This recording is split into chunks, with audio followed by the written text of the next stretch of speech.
Lexus RX je na voljo v dveh tehnološko zelo različnih hibridnih sklopih. Naprimer, ta beli Lexus RX ima klasičen Toyotin hibridni menjalnik, kakršnega najdemo praktično v vseh Lexusih in pa v vseh Toyotah, ki se prodajajo recimo pri nas.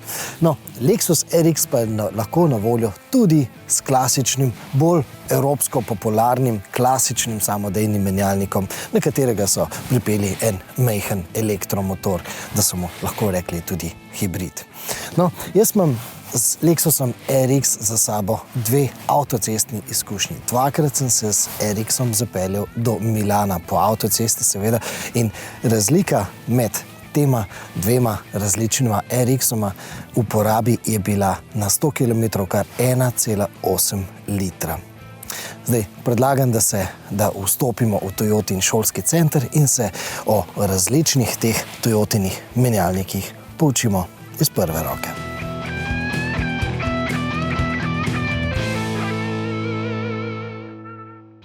Hibridni menjalniki se razvijajo skozi leta, skozi generacije različnih modelov in tako naprej, tako da tudi samo učinkovitost zdajšnjih hibridnih menjalnikov je više, kot je bila pa učinkovitost pred 5, 10, 20 in več leti, odkar se je pojavil prvi Prius.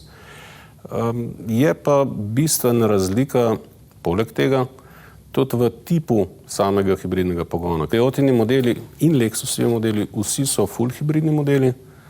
Samo ena izjema je v Evropi in to je menjalnik iz Lexusa RX 500H, ki je pa v bistvu mild hibrid, pol hibrid, s paralelno zasnovo. No in tam je pa učinkovitost majčkeno nižja v primerjavi s full hibridnim sistemom, ker je pri omenjenem modelu podrejeno vse skupaj precej bolj dinamičnosti v vožnji in tako naprej. Ok, torej predlagam, da naredijo en tečaj menjalnikov skozi vaše menjalnike, pa pogledava točno zdaj, kako so se ti menjalniki razvili.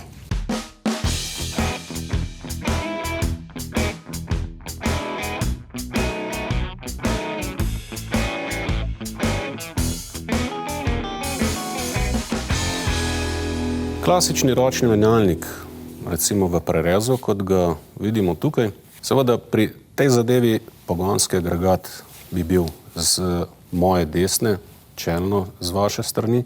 Tukaj bi bila potem sklopka in tukaj imamo potem zobnike noter,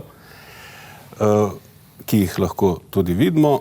Prestavna ročica je vezana na vzvodovje. In tukaj se potem dogajajo tudi te prestavni premiki, prva, druga, tretja prestava in tako naprej. Vse skupaj nas zvede potem na diferencial, od tukaj gredo pa že potem ven polosi na pogonska kolesa, ki poganjajo sam avto. Zdaj, če greva v bistvu na klasičen samodejni menjalnik, ne?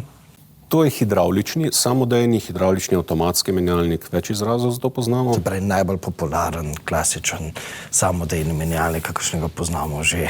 Tako. In tudi ena od najstarejših zadev, kar se tiče samega menjalnika, že v 40 letih je bil masovno proizvajan. Taki menjalniki so še vedno v uporabi, so pa predvsem pri zmogljivejših in pa težjih vozilih. V primeru Toyote so to, recimo Toyota Land Cruiser je še vedno opremljena s hidravličnim avtomatskim menjalnikom, Toyota Hilux in tako naprej. Seveda govorimo o močnih avtomobilih z velikimi prenosi navora in tako naprej. Zakaj s takim menjalnikom? Zato, ker tak menjalnik omogoča največje prenose moči in navora, predvsem zaradi tega, ker se vse dogaja v isti osi. To je potem samo prenos naprej na diferencial. In tukaj nimamo vhodne gredi, izhodne gredi kot pri ročnem menjalniku, nimamo vmesnih ročic, nimamo zaradi tega momenta, ki bi lomil zobnike, ampak se vse dogaja v isti osi preko sklopov hidravličnih valjev, preko zavor, to so z diski in lamelami, in preko sklop, ki se jih vidi lahko tukaj, recimo tole je zavora. Zavora pomeni, da nam tale boben ustavi, ko se to stisne in stoji na meru. Sklopka pa pomeni, da se bo tale notranji del, ko se bo tale stisnila, vrtel s tem delom. Še vedno se bo pa vse skupaj to vrtelo. Ne? Tukaj imamo hidrodinamični pretvornik, torque konverter, Wandler, različni izrazi iz tujih jezikov se tudi uporabljajo. Na tale del je pričvrščen motor z notranjim zgorevanjem. Recimo pri ročnem menjalniku bi bil tukaj vztrajnik, pri avtomatskem imamo tukaj ploščo, ki samo to drži. No in tale zadeva vrti tale rozadev, ker se tole vrti z gredjo motorja, meče hidravlično tekočino v tale del in začne tole vrteti tole in s tem vrti tudi vhodno gred v menjalnik. In to je tudi kot neke vrste hidrodinamično sklopko. In kako tukaj dobimo spremenljivo, se pravi različno prestavo? Ne, tukaj ni stvar različnih prestav v hidrodinamičnem pretvorniku, ampak v odvisnosti od tega, katere sklopke in katere zavore v teh sklopih so vklopljene. So pa to še vedno v tem fiksna prestavna razmerja.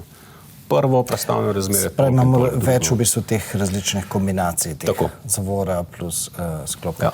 Aha, se pravi, boljše predvsem zato, ker v bistvu imamo skozi, v bistvu tudi ni toliko izgub. Izgub tukaj je manj. So pa največje izgube pri hidravličnih avtomatskih menjalnikih pa zaradi tega. Ker to je pa hidravlični prenos, ki pa ni fiksen 1:1, ampak tudi tole kot sklopka lahko na tale del precej više vrtlaje roza, kot pa tale modri, ki gre naprej na menjalnik in na sam pogon. No, tukaj so pa te izgube in to je tudi bistven del razloga, zakaj so imeli predvsem starejši, še ne elektronsko kontrolirani hidravlični avtomatski menjalniki precej višjo porabo oziroma vozila z njimi precej višjo porabo kot pa z ročnimi menjalniki. Kako se je pa to pokompenziralo s lock-up clutch oziroma s fiksno sklopko? No, tukaj pa tole pomeni, da hidravlični tlak pritisne tole sklopko, to so te tak prstanje okrog in tale dva skupaj zveže in potem se ta ne more vrteti samostojno, ampak izključno skupaj z motorjem, takrat so pa vrtlaji noter 1 in tukaj ven 1. Vi ste tudi takšen menjalnik hibridizirali, ampak glavnino predstavljajo pa v bistvu CVT menjalniki še vedno se pravi, zdaj to je CVT menjalnik, ki pa praktično ga ne vidimo več v nobeni Toyoti. Lahko bi tako rekli, to je CVT, Continuously Variable Transaction. Se pravi, brezstopenski oziroma neskončno stopenski menjalnik, ne? Samodejni, avtomatski ravno tako, da. S pomočjo jermena. Tukaj vidimo jermen in vidimo dve jermenici. In tukaj vidimo tudi zavoro in sklopko, kar smo se pogovarjali prej. Zdaj, z te strani lahko vidimo tudi hidrodinamični pretvornik, kar pomeni, da je tale menjalnik v bistvu nadgradnja hidravličnega avtomatskega samodejnega, ampak deluje pa brezstopensko. Na kakšen način?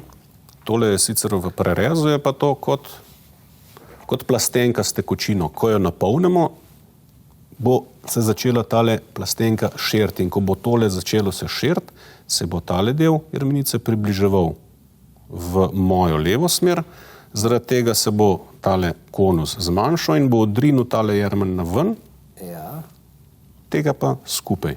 Podoben princip, kot ga imamo pri vseh kolesih, ki imajo prestavno razmerje zadaj, spredaj. Ko menjamo prestavno razmerje, menjamo samo prek kakšne velikosti zobnika bomo imeli preko verige pri kolesu.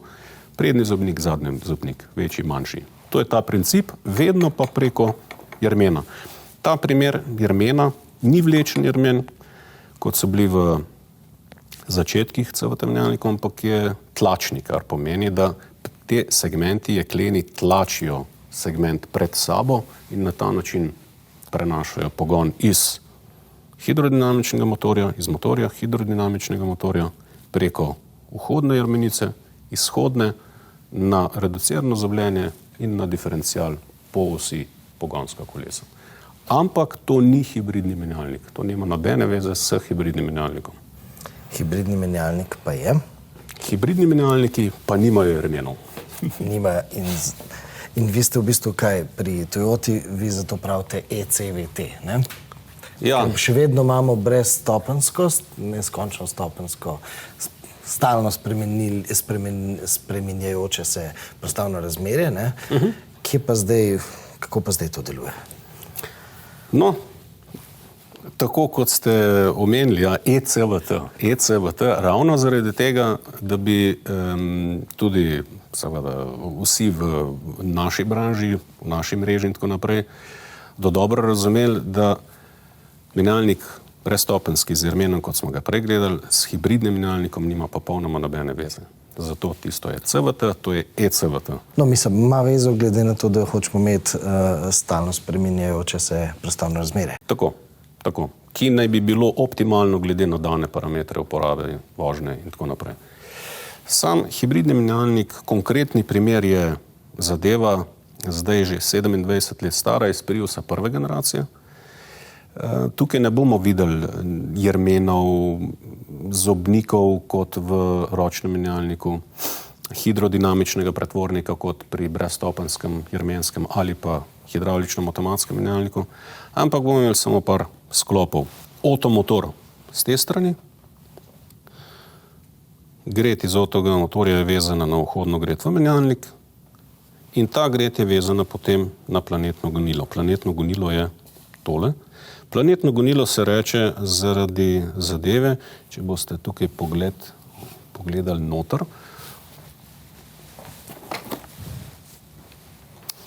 ker imamo planete, to so te zadeve, 4 so v tem primeru, lahko so 3, lahko jih je 5, 6, to je nosilc planetov in te planeti krožijo po vencu, to je pa tale zobnik.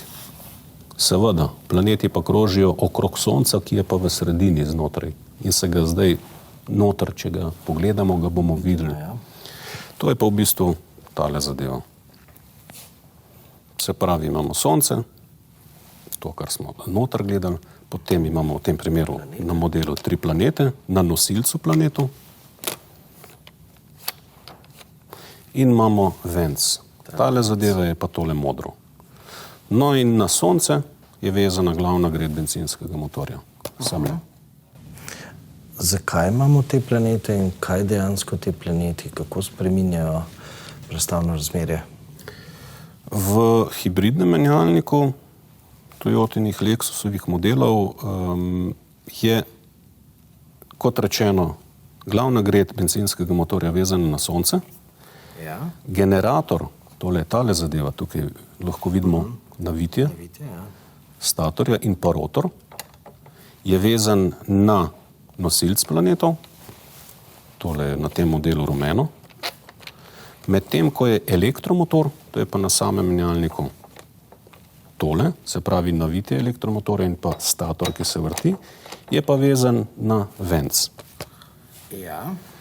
In možgani samega pogona med sabo usklajujejo vrtljaje bencinskega motorja, generatorja in pa elektromotorja. In z neskončno stopenjskim spreminjanjem teh vrtljajev medsebojnih spreminjajo potem tudi prestavno razmerje. Aha, se pravi, se motor vrti s svojimi, generator. Se generator vrti s svojimi vrtljaji in pa motor s svojimi vrtljaji. Potem pa sam pogonski računalnik odreja, s kakšnimi vrtljaji naj bi se vrtel eden in drugi. Tretji bo pa posledične vrtljaje imel, ker tudi tukaj vmes imamo pa fiksno prestavno razmerje, ker Sonce ima svoje število zob, planeti svoje in venc svoje.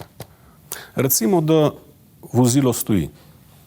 Ko vozilo stoji, pomeni, da so kolesa na meru, polosi na meru, diferencial, reducirano zobljenje in venc. To pomeni, da bo rotor elektromotorja na meru, se pravi, tale modra zadeva je venec, tale zobnik na meru. Ga držim. Zdaj treba napolniti baterijo. Se pravi, da je treba najprej zagnati bencinski motor. Kako ga pa zaženemo? A imamo zaganjač? Ne, ker ga ne potrebujemo. Tale zadeva tukaj, ki ima primarno funkcijo generatorja, v tem primeru, ko je treba zagnati bencinski motor, pogonski računalnik pošlje električno energijo sem, tako da ta ni več generator, ker ne generira, ampak troši električno energijo in se zavrti. In tale se zavrti. Ko se tale zavrti, in ta je vezan na Sonce, Ja. in ko venec stoji, se pravi venec stoji, ker se elektromotor ne vrti. Mi smo primeru, ne? Je to primeru. In če zdaj zavrtimo tole, bomo zavrteli tudi sonce noter. In če zavrtimo sonce, bomo videli, da smo začeli vrteti tudi tale rumeni nosilc planetov. Ja. Tale nosilc planetov je vezan pa na glavno gred bencinskega motorja.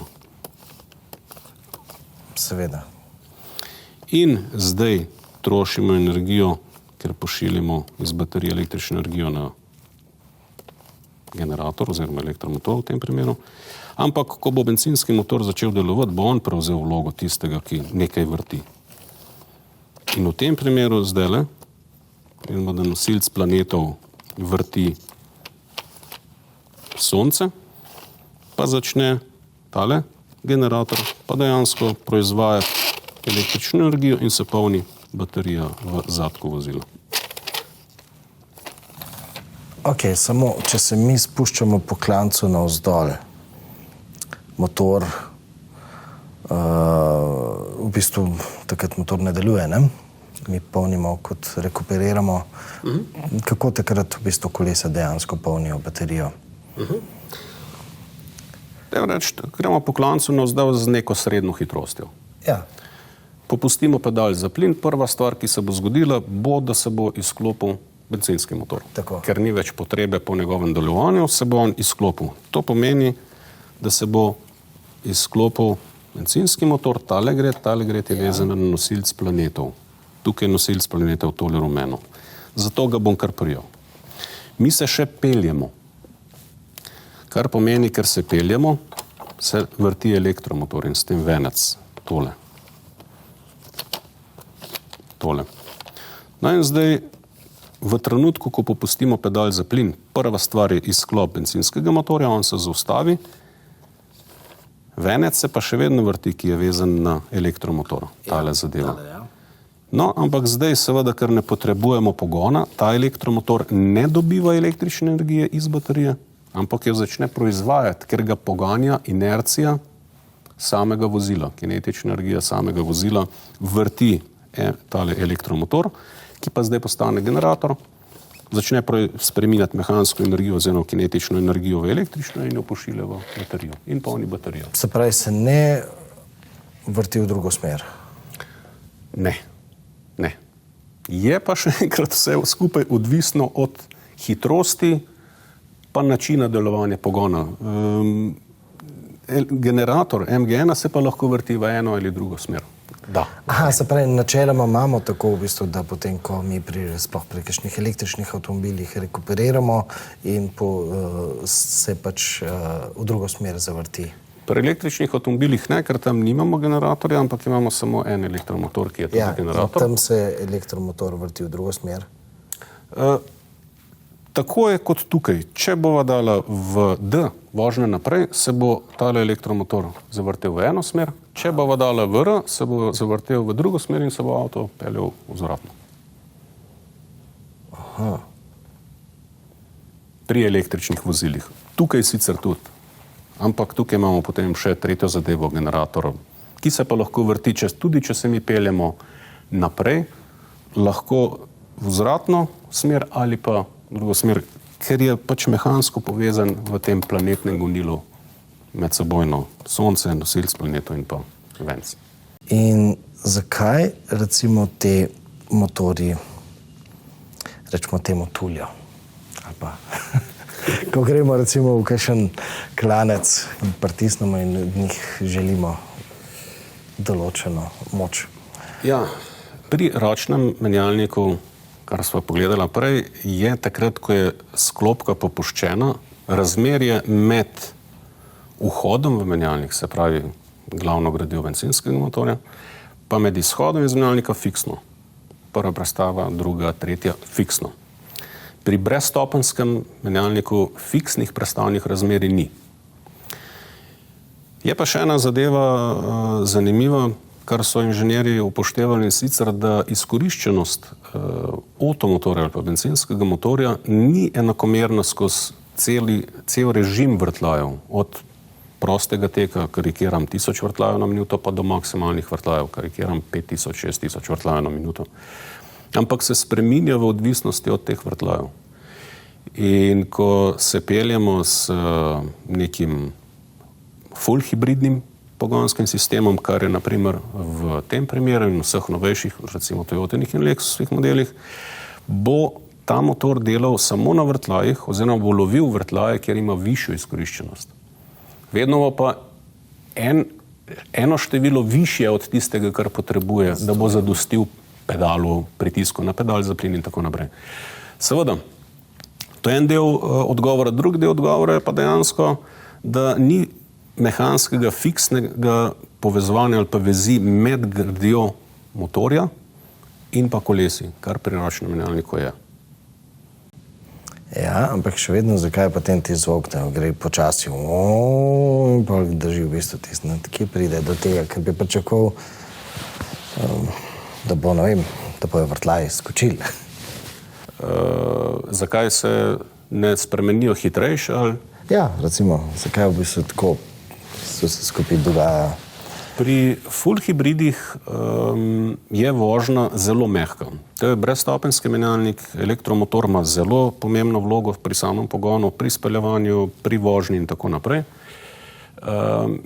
Ker ni fiksnih prestavnih razmerij, ni menjav teh razmerij, ni teh trzljajev, kot pri vsakem menjanju prestav ali pri ročnem menjalniku ali pri avtomatskem menjalniku, ampak je vse gladko. Ena stvar, da je občutek, da avto ne vleče tako močno, čeprav štoparica pokaže, da gre morda celo bolj, ampak ker ni teh trzljajev, je občutek, da ne vleče tako močno. Potrebuje pa za pospeševanje tudi hibridni pogon moč. Moč pa pridobi tako, da dvigne vrtljaje bencinskemu motorju. S tem dvigne tudi vrtljaje generatorjev, ki proizvaja več električne energije, ki se jo tudi pošilja v elektromotor za dodatni pogon.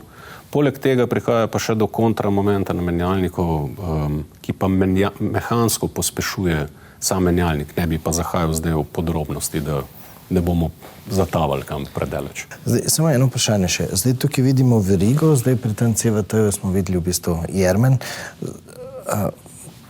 Ampak zakaj potrebujemo to verigo? Ker v bistvu verjetno funkcija nima nobene podobne funkcije kot pa tam jermen, ne? Dobro vprašanje. V primeru hibridnega menjalnika tega, in to je hibridni menjalnik iz Priusa prve generacije samo, gre samo za prenos vrtljajev iz tega zobnika do tega zobnika in naprej na diferencial. Nič drugega. Se to se da zdaj rešiti kako drugače tudi, ne? Tako. Samo Prius prve generacije je imel to rešeno z verigo. Zaradi tišjega delovanja in pa manj mehanskih izgub je pa že Prius druge generacije in vsi derivati kasnejših modelov od 2004. leta, namesto te verige tukaj zobnike. To imamo tudi tukaj, ne? Zdaj, to je pa zdaj najnovejši v bistvu, ne? Hibridni sklop, če prav razumem, ne? Kje se pa kaže v bistvu modernost tega hibridnega menjalnika za današnje avtomobile? Menjalnik, to je, temu rečemo, hibridni menjalnik četrte generacije. S Corolla Cross smo sicer že začeli s peto generacijo, tako da zdaj imamo že peto, to je zdaj že bivša, je pa po osnovni logiki identična, kot je zdaj v peti. Kaj pa je razlika med starejšimi modeli, recimo Prius 1, Prius 2, 2.4 do 2.9, Prius 3, 2.9 do 2.16, Auris TS, RAV4, še prvi in tako naprej. In med kasnejšimi modeli, ravno med tem, da tukaj smo imeli vse v eni osi, se pravi vse v tej liniji, generator, planetno gonilo, elektromotor. Ja. Tukaj imamo pa vzporednih par gredi. Ena gred, druga gred, v diferencialu tretja gred, vmes je pa še ena od gredi pri reduciranem zobljenju. Tako da nimamo vse v isti liniji, zaporedno, nekako serijsko naložene zadeve, ampak jih imamo te gredi vzporedne. Kaj je prednost tega? Predvsej manj mehanskih izgub, ena stvar. Aha, jih bolj skupaj stlačimo. Tako. manjši prenosi, manjši momenti negativni, pa predvsej bolj kompaktna zadeva in s tem tudi lažje. In če bomo primerjali, da je tole iz 2500 kubičnega RAV 4 zdajšnjega pogonski sklop, ki je predvsej močnejši kot pa pri vse na to, kar smo pregledali, bomo videli, da ta menjalnik ni velik, glede na to, da je praktično skoraj enkrat močnejši. Ste pa povečali prostornino motorjev, se pravi večje motorje ste začeli goriti. Ja, ker so tudi elektromotorji in generatorji večji. Seveda. In vedno močnejši, s tem tudi večji in težji so elektromotorji, da elektrika prevzema vedno večjo vlogo tudi pri hibridnih modelih, ker ima še vedno precej večjo izkoriščenost kot pa bencinski motor. Pa tudi občutki so zdaj precej boljši, sploh pri recimo štirikolesnih hibridnih modelih, kjer imamo zadaj elektromotorni pogon, ko so te elektromotorji precej močnejši in dejansko imamo občutek vožnje tudi z zadnjim pogonom in tako naprej. Ja. Nekje imate tudi v bistvu v modelih štirikolesni pogon, električen štirikolesni pogon. V tem primeru v bistvu ste vi en del tega predstavili še, oziroma podvojili ste, čeprav razumem, elektromotor. Prav, ja. Če pogledamo RAV 4 zdajšnjega, RAV 4 ima ta pogonski sklop. Tole je sicer razmernik pretvornik, ampak menjalnik takle. RAV 4 z dvokolesnim pogonom in s štirikolesnim pogonom ima spredaj mehansko gledano identični pogonski sklop. Samo zadaj v zadnji osi oziroma diferencialu ima dodatni elektromotorni sklop, tako da nima nekih mehanskih povezav preko kardanskih gredin podobno. Aha, se pravi, samo žice povezujejo. Samo žice. Kar pa pomeni spet predvsem manj izgub, ker ni treba vrteti uležajnih gredin in tako naprej. In štirikolesni pogon imamo samo takrat, kadar ga potrebujemo, drugače pa ne. Če greva pa spet zdaj na primer Lexusov, takšen menjalnik v Lexusu RX je bil bistveno bolj varčen kot pa Lexus RX na enaki relaciji kot pa bencinski turbo Lexus RX. Hibrid. Se pravi, če se zdaj preseliva sem, ne? Zdaj v tem primeru pa imava tudi,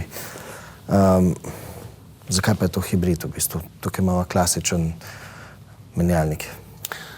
Ja, pri modelu RX obstajajo 3 variante. 350 hibrid je v bistvu ta logika, kot so ravno kar pogledano. 450 hibrid plus 450H plus je identično kot to, kar so ravno kar pogledano, s tem, da je možnost tudi zunanjega priključnega polno hibridne baterije. In menjalnika sta tam po logiki delovanja praktično identična. RX 500H je pa v bistvu ena in edina izjema v paleti vseh do zdajšnjih hibridnih modelov znamke Toyota in znamke Lexus in ni full hibrid, ampak je tako imenovani paralelni mild ali pa paralelni sporedni polhibrid. Zakaj na modelu 500H taka varianta? Zaradi tega, ker gre za SUV vozilo, kjer pa veliko strank pričakuje tudi dinamičnost samega vozila, zelo močno odzivnost, močne pospeške, direktni občutek na pedalu za plin in tako naprej, kar pa zaradi imperativa prilagojenosti, učinkovitosti pri full hibridu ni možno tako zagotoviti, ker je tam imperativ glavno gonilo visoka učinkovitost, nizka poraba goriva, nizke emisije izpušnih plinov in tako naprej.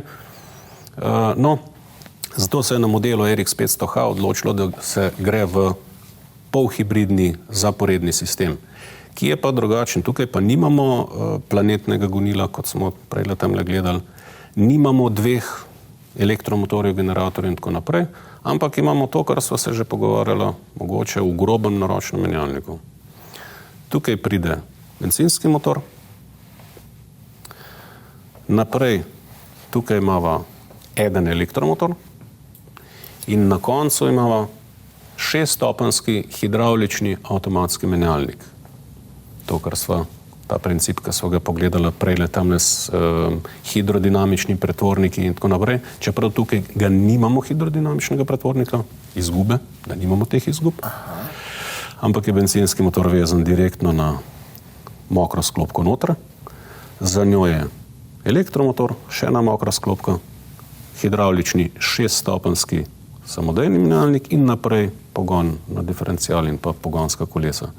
In v tem primeru se ravno tako lahko vozimo ali samo na električni pogon, kjer elektromotor, ki je v sredini, poganja 6-stopenjski hidravlični avtomatski menjalnik in pogonska kolesa, ali pa se vozimo na bencinski motor in elektromotor. Ena in druga in tretja varianta praktično obstajajo v tem primeru. Zdaj pa mogoče dolg uvod, tukaj je bila večja poraba. Ja, poanta take konstrukcije je dinamičnost. V prvi vrsti. Seveda tudi ekonomičnost, ampak če je pri ostalih hibridih ekonomičnost tukaj, dinamičnost vseeno pod tem, je tukaj obrnjeno. Ta dinamičnost pa zahteva tudi svoj davek in to je majčken večja poraba. Ampak zakaj recimo te ECVT-ji ne morejo ponuditi toliko dinamike kot pa recimo klasičen samodejni menjalnik? Predvsem zaradi tega, ker imamo tukaj lahko mehansko fiksno povezavo med glavno gradjo bencinskega motorja in tukaj zadaj hidravličnim avtomatskim 6-stopenjskim menjalnikom, ki ima pa fiksne prestavne razmerje vseh 6 prestav. Kar pa pomeni, da bomo imeli vrtljaje bencinskega motorja po kalkulaciji linearno povezane z vrtljaji oziroma s hitrostjo vozila. Kar pa pri full hibridnem pogonu teoretično bi lahko naredili, ampak bi bile izgube večje, zato pač ne more tako delovati.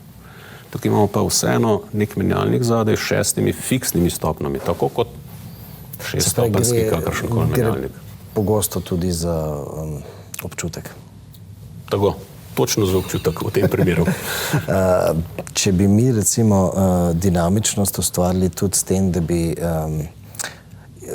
povečali oziroma ugradili zmogljivejši elektromotor oziroma še več baterij, bi to rešilo? To se zelo dobro predvidevanje, zelo dobro vprašanje, ker ravno to se dogaja v zadnji generaciji in tudi pred zadnji prej je bilo tega manj. Zelo veliki preskoki v moči elektromotorja in s to večjo povečano močjo elektromotorja omogočamo res v zadnjih generacijah precej boljše pospeške, precej boljše občutke vožnje v smislu same dinamike in tako naprej. Razlog je pa eden in sicer za polno moč pri benzinskem motorju potrebujemo poln pritisk na pedal za plin, odprto loputo za plin, visoke vrtljaje.